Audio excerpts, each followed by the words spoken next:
Hello दोस्तों, welcome back to tag Gideon. आज का टॉपिक है व्हाट इज़ एन अरे इन जावा। इस वीडियो में हम लोग कवर करने वाले हैं व्हाट इज़ अरे इन जावा, कौन कौन से डिफरेंट तरीके हैं जिनसे आप अरे को क्रिएट कर सकते हैं जावा में, अरेज की प्रॉपर्टीज़ के बारे में समझेंगे और देखेंगे कौन कौन से मेथड्स हैं जिनको हम अरेज पे अप्लाई कर सकते हैं। सबसे पहले इक्लिप्स एडिटर को ओपन कर लेते हैं। यहाँ पे मेरे पास एक जावा लर्निंग पैकेज है जिसके अंदर एक SRC फोल्डर है जहाँ मैं अपना सारा कोड मेंटेन कर रहा हूँ विद इन डिफरेंट पैकेज।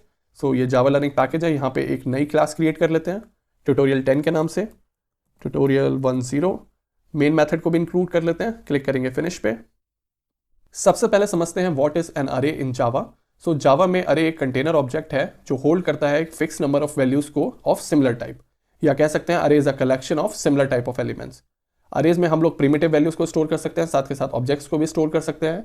जो लेंथ होती है अरे की, जब आप अरे को डिफाइन करेंगे उसी टाइम पे आपको उसकी लेंथ भी डिक्लेयर करनी होती है, और एक बार अगर आपकी अरे क्रिएट हो गई तो उसकी लेंथ फिक्स हो जाती है। अरे 1 डायमेंशनल भी हो सकती है, 2 डायमेंशनल भी हो सकती है। इस लेक्चर में हम लोग 1 डायमेंशनल अरे के बारे में समझेंगे, और सबसे इंपॉर्टेंट जो इंडेक्स है अरे का वो 0 से स्टार्ट होता है। समझते हैं अरे को डिक्लेयर कैसे कर सकते हैं। सो 3 तरीके हैं जिनसे आप अरे को डिक्लेयर कर सकते हैं। सबसे पहला तरीका, आप न्यू कीवर्ड को यूज करेंगे, डेटा टाइप का नाम देंगे जिस टाइप की वैल्यूज को आप अपनी अरे में स्टोर करना चाहते हैं, ओपन एंड क्लोज ब्रैकेट्स रखेंगे और उस अरे की लेंथ को डिक्लेयर करेंगे। सो लेट्स से इस अरे की लेंथ है 5, इसको किसी वेरिएबल में स्टोर करना है तो उस वेरिएबल को नाम दे देते हैं ARR अरे, एंड देन आपको यूज करना पड़ेगा वो डेटा टाइप। सो हम स्ट्रिंग की वैल्यूज को सेव कर रहे हैं अरे में, and then open and close brackets. ये पहला तरीका है जिससे आप अपनी अरे को डिक्लेयर कर सकते हैं। इस ब्रैकेट को आप अपने वेरिएबल से पहले भी रख सकते हैं और वेरिएबल के बाद भी रख सकते हैं। सो लेट्स से अगर मैं सेम एग्जांपल में ही अपना वेरिएबल चेंज कर दूं, लेट्स से अरे 1, एंड इस केस में अगर मैं इन ब्रैकेट्स को अरे 1 के बाद लगाऊंगा फिर भी मुझे ये कोई एरर प्रोवाइड नहीं करेगा। सो इस केस में हमने क्या करा है, हमने अपनी अरे को डिक्लेयर कर दिया है, उसकी लेंथ को डिक्लेयर कर दिया है, बट उसमें किसी भी वैल्यू को स्टोर नहीं करा है। तीसरा तरीका है कि आप अपनी अरे को डिक्लेयर कर सकते हैं, सेम टाइम पे उसकी लेंथ प्रोवाइड कर सकते हैं, एंड सेम टाइम पे ही आप उसमें वैल्यूज को इनपुट करा सकते हैं। सो तरीका है string, let's give the variable name अरे2, open and close brackets equal to, open and close curly brackets, and in curly brackets के अंदर हम अपनी स्ट्रिंग डेटा टाइप की वैल्यूज को स्टोर करेंगे। So let's say tag Gideon comma new comma learning channel. So let's say learning channel and semicolon. So इस तरीके से भी आप अपनी अरे को डिक्लेयर कर सकते हैं। यहाँ 2 कॉन्सेप्ट हैं जो हमारे बार बार आ रहे हैं, एक है लेंथ का और एक आप अपनी अरे को डिक्लेयर कर रहे हैं, बाद में उसमें वैल्यूज को कैसे असाइन कर रहे हैं, और या फिर अरेज को डिक्लेयर करते समय ही वैल्यूज को कैसे असाइन कर रहे हैं। सो अरेज को डिक्लेयर करते टाइम ही अगर अपनी वैल्यूज को आपको असाइन कराना है तो उस केस में आप थर्ड केस को यूज कर सकते हैं। इस केस में इसकी लेंथ हो गई 3 क्योंकि आपने इसमें 3 वैल्यूज को स्टोर करा है और उन वैल्यूज को भी आपने सेम टाइम पे ही इनपुट करा दिया है। पहले और दूसरे केस में क्या है, हमने अपनी अरे की लेंथ दे दी है 5। सो लेंथ का मतलब होता है नंबर ऑफ वैल्यूज जो आप स्टोर करते हैं अपनी अरेज में। दूसरा पॉइंट है इंडेक्स का। तो जैसे कि हमने बोला था कि इंडेक्स ऑफ एन अरे स्टार्ट्स विद 0। सो यहाँ पे जो ये 3 वैल्यूज आपने स्टोर करी हैं तो इसकी जो अरे की लेंथ है वो हो जाएगी 3, लेकिन जो आपका इंडेक्स है पहली वैल्यू का वो रहेगा 0।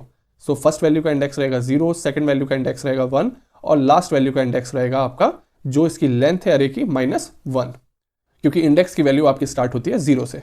सो सिंपल तरीका है कि जो आपकी लेंथ होती है वो हमेशा बड़ी होगी लास्ट इंडेक्स से, और अगर आपको लास्ट इंडेक्स को किसी भी अरे का गेट करना है then all you have to do is length -1।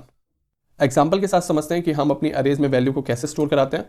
सो ये एक वेरिएबल है जो मैंने अपनी अरे को डिफाइन करते टाइम दिया है। So I can use this variable, then open and close brackets, and then मुझे उस इंडेक्स की वैल्यू देनी होती है जहाँ पे मुझे अपनी वैल्यू को स्टोर कराना है। वैल्यू कौन सी स्टोर करा सकते हैं, क्योंकि मैंने इसको स्ट्रिंग डेटा टाइप दिया है, देन मैं इस अरे में खाली स्ट्रिंग की वैल्यू को ही स्टोर करा सकता हूँ। तो लेट्स से जो मेरा 0th इंडेक्स है उस पर मेरी वैल्यू आएगी 0। सो मेरा जो 0th इंडेक्स है वो मेरी सबसे पहली वैल्यू को स्टोर करेगा। अगर मुझे सेकंड वैल्यू को स्टोर करानी है तो वो मेरी फर्स्ट इंडेक्स पे होगी। सो आई कैन से वेरिएबल का नाम index and just test1। Similar तरीके से मैं और भी जो इंडेक्स है उनको वैल्यू प्रोवाइड कर सकता हूँ। सो लेट्स से अरे2, अरे3, एंड जो मैक्सिमम इंडेक्स रहेगा वो इस अरे का वो रहेगा आपकी लेंथ -1। तो लेंथ है 5, तो मैक्सिमम इंडेक्स जो मैं ले सकता हूँ वो होगा 4। अगर मैं 4 के बाद कोई और इंडेक्स लेना चाहूँगा तो मेरा जो अरे है वो एरर थ्रो कर देगी। एग्जाम्पल के साथ देखते हैं। सो राइट नाउ मैंने क्या करा, मैंने यहाँ पे 0 इंडेक्स से लेके 4th इंडेक्स तक अपनी वैल्यूज़ को स्टोर करा दिया है। इसके बाद अगर मैं, क्योंकि मेरी जो लेंथ है अरे की वो है 5 और जो इसमें इंडेक्स है वो मैक्सिमम आ सकते हैं 4। इन केस अगर मैं इसमें 5th इंडेक्स को स्टोर कराना चाहूँगा, let's say index 5 is equal to test5, जबकि इस अरे की लेंथ है ओनली 5, सो मैक्सिमम जो इंडेक्स है वो ये ले सकता है 4।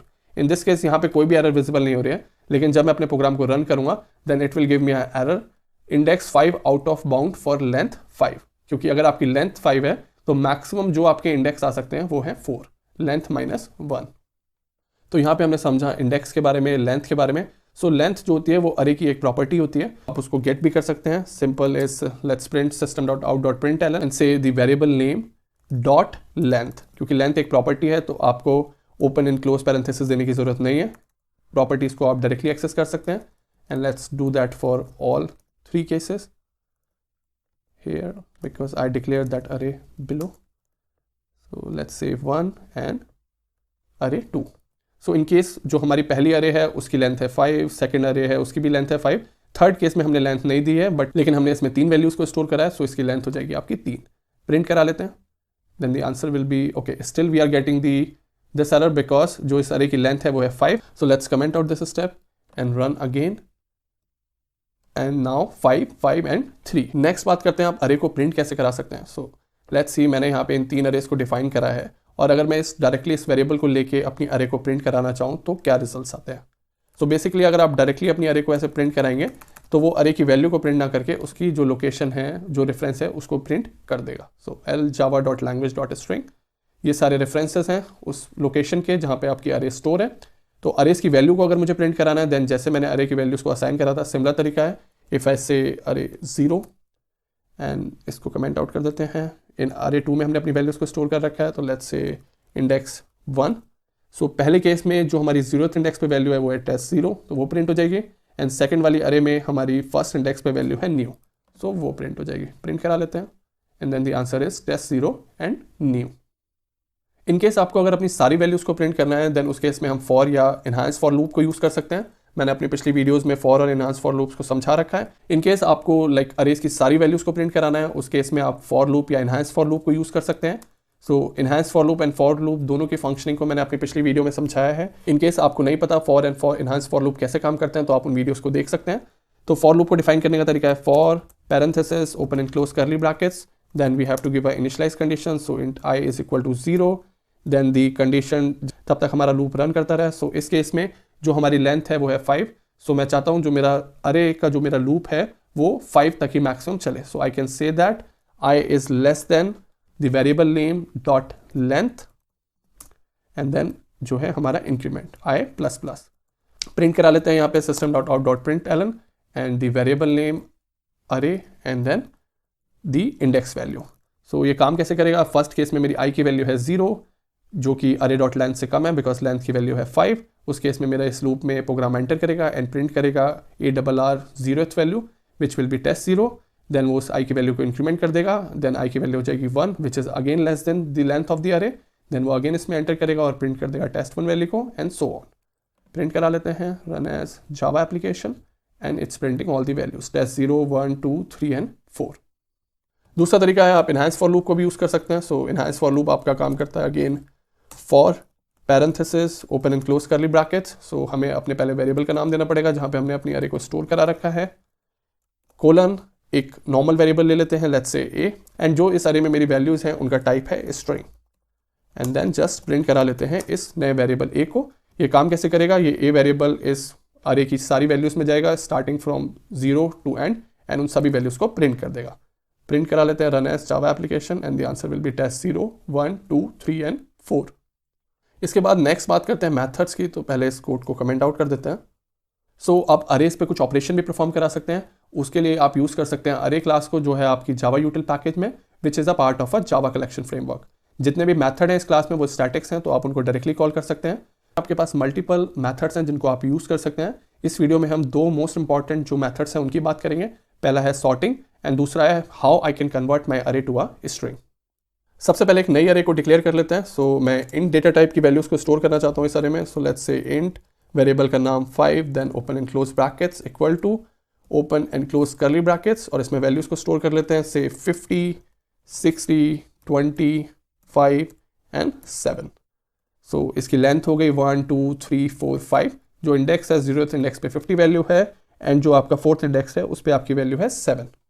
सबसे पहले बात करते हैं सॉर्टिंग मेथड की। तो उसको डिफाइन करने का तरीका I can use arrays class. So all I have to do is arrays dot sort and then I can pass the variable name array 5.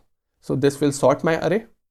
If right now I want to print all my values of this array, so let's do one comparison. I will use one enhanced loop before the sorting and one enhanced loop after the sorting. So that way we can get if the sorting works, and let's print some other values in between so we can distinguish between them.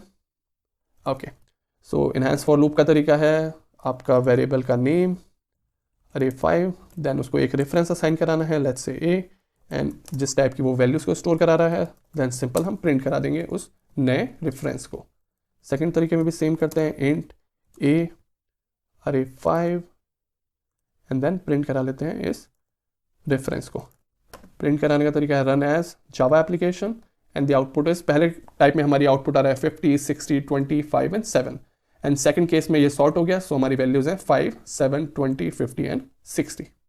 So in case अगर आप इस enhance for loop को use नहीं करना चाहते हैं then एक दूसरा तरीका भी है कि आप अपनी अरे को स्ट्रिंग में कन्वर्ट कर सकते हैं, देन उस स्ट्रिंग को आप डायरेक्टली प्रिंट करा सकते हैं। Because if I print this array right now it will print me the reference जहाँ पे ये अरे पॉइंट कर रही है उसका एड्रेस। सो यहाँ पे मुझे कोई भी वैल्यूज विजिबल नहीं है, but if I convert it to a string, so let's say system.out.println and use arrays dot toString method and pass the variable name, in that case it will convert this array to a string and then string को हम system.out.println से directly print कर सकते हैं। So let's print it and the answer will be 50, 60, 20, 5, 7, क्योंकि हमने जो sorting operation है उसको अभी परफॉर्म नहीं करा है इसके बीच में। सो इस लेक्चर की अगर समरी की बात करें तो आपको अरे को डिफाइन करने के आपके पास 3 तरीके हैं, using data type, then open and close bracket, then the variable name, and using the new keyword again data type, and आपको उसकी लेंथ को प्रोवाइड करना है ओपन एंड क्लोज ब्रैकेट्स में। सिमिलर तरीके से जो आपका first open and close bracket है इसको आप अपने वेरिएबल के बाद भी यूज़ कर सकते हैं, दैट्स सेकेंड केस। इन दोनों ही केसेस में आप अरे की लेंथ को डिफाइन कर रहे हैं एंड उस अरे को डिफाइन कर रहे हैं बट उनकी वैल्यूज़ को डिफाइन नहीं कर रहे हैं। तीसरा तरीका है जिसमें आप अरे की वैल्यू को भी डायरेक्टली डिफाइन कर सकते हैं, दैट इज आप ओपन एंड क्लोज ब्रैकेट्स को यूज करके उसमें अपनी वैल्यूज को डिक्लेयर कर सकते हैं। अरेज की प्रॉपर्टीज की बात करी जाए, so number of value stored in array is the length of the array, and अगर आप इंडेक्स की बात करेंगे तो जो फर्स्ट वैल्यू है वो हमेशा आपकी 0th इंडेक्स पे होता है। सो सिमिलर तरीके से जो आपकी आखिरी वैल्यू होगी किसी भी अरे की दैट विल बी लेंथ -1।